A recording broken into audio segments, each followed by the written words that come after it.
Mummy, मैं सिर्फ vegetables ही क्यों खाऊं? मैं जब कभी कभी खाना खाता हूँ तो मुझे अचानक से खांसी क्यों आती है? हमें हिचकी क्यों लगती है? मेरी पॉटी का कलर ऐसे क्यों है? ऐसे बहुत सारे बच्चों के सवाल होते हैं जो बच्चे हमें पूछते हैं और हमें पता नहीं होता है कि इसका आंसर हमें क्या देना चाहिए। सो ऐसे कुछ गिने चुने हेल्थ रिलेटेड मैंने बच्चों के सवाल लिए हैं इस वीडियो में, जिसका मैं आसान भाषा में एक्सप्लेनेशन देने वाली हूँ। तो अंत तक बने रहे, काफ़ी इंटरेस्टिंग क्वेश्चंस हैं।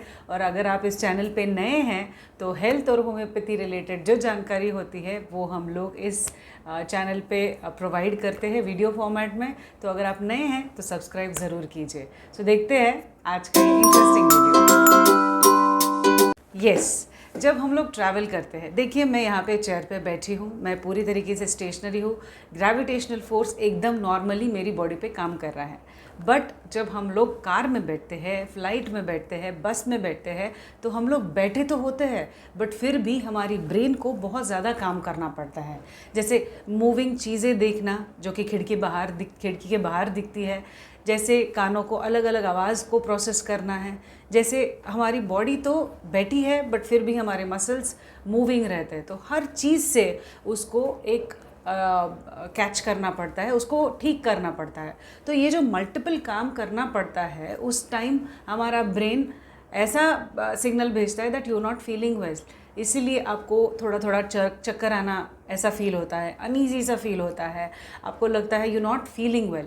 तब बहुत लोग आपको बोलते हैं कि आप एक च्युइंग गम होल्ड करो या फिर कोई ना कोई चॉकलेट खाओ। ये चीज़ डिस्ट्रैक्शन के लिए होती है। जब हम जॉज़ में या फिर मुंह के अंदर कुछ तो चीज़ डालते हैं, चाहे कुछ तो खाते हैं, तो ये जो ब्रेन का प्रोसेसिंग होता है, ये जो कन्फ्यूजन क्रिएट होता है वो डाइवर्ट हो जाता है। दूसरा, कान के अंदर हमारे बैलेंस अपैरेटस होता है, तो वो डिस्टर्ब होता है जब मल्टीपल चीज़ों को उसको प्रोसेस करना होता है।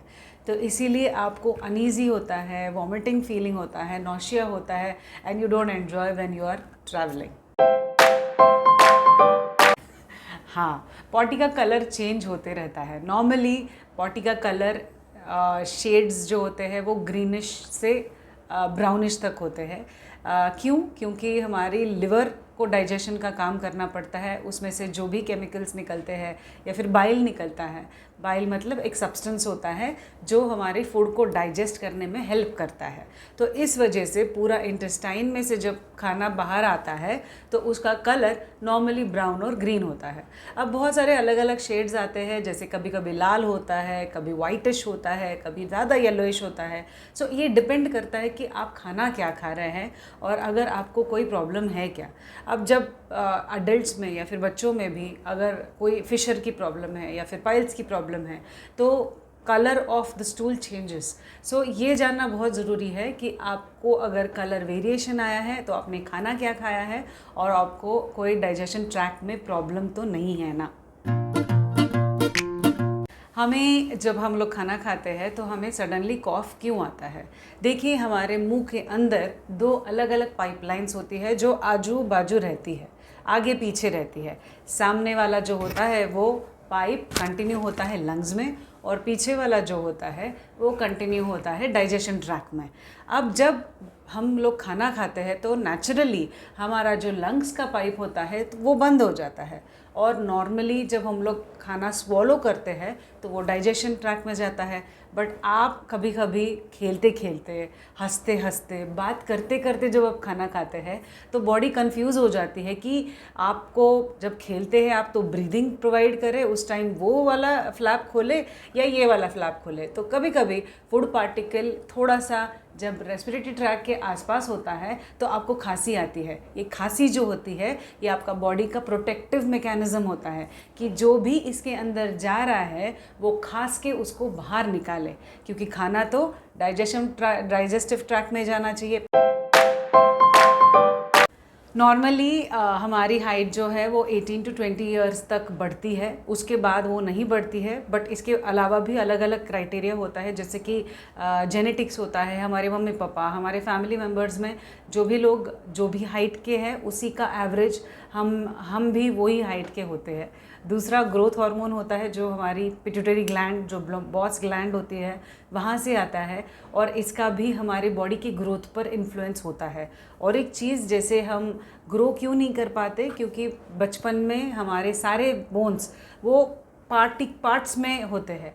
जैसे एक सिंगल बोन ऐसे नहीं होता है, काफ़ी सारे डिविजन्स होते हैं, जैसे ये इसके ऊपर के बोन्स, इसके नीचे के बोन्स, तो ये कम्प्लीटली जुड़े नहीं रहते हैं। जैसे आप एक एज क्रॉस करते हैं, बॉडी का बोन्स का फ्यूजन हो जाता है। जब वो फ्यूजन हो जाता है उसके बाद उसकी हाइट बढ़ना, आपको कोशिश कर रहे हैं आप हाइट बढ़ने की, तो होना मुमकिन नहीं है।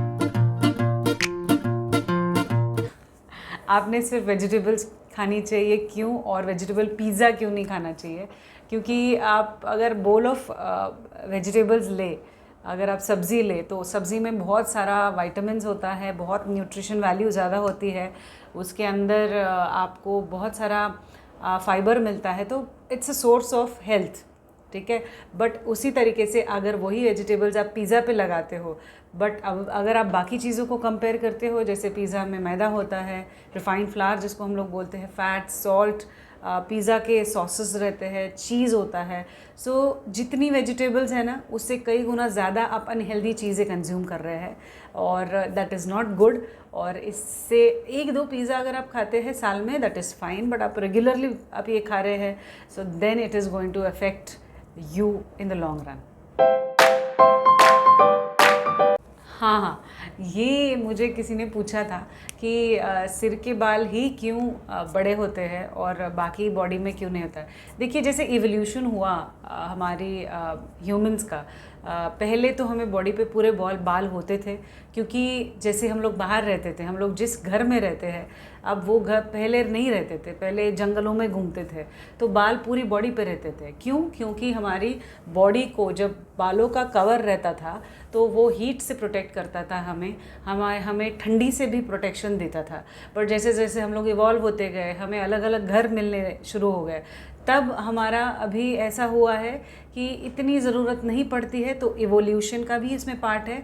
सेकेंडली, ये स्कैल्प पे जो अंदर, स्कैल्प के अंदर हमें ब्रेन होता है एक थियोरी के हिसाब से, तो ब्रेन बहुत ज़्यादा मेटाबॉलिकली हाई होता है, क्योंकि नींद में भी ब्रेन का एक्टिविटी चलता ही रहता है, और उसको नॉर्मल रखना, पूरी बॉडी में वहाँ पे टेम्परेचर नॉर्मलाइज रखना, ये बहुत ज़्यादा इम्पॉर्टेंट होता है। इसलिए बाल सिर पे ज़्यादा होते हैं, not the rest of the.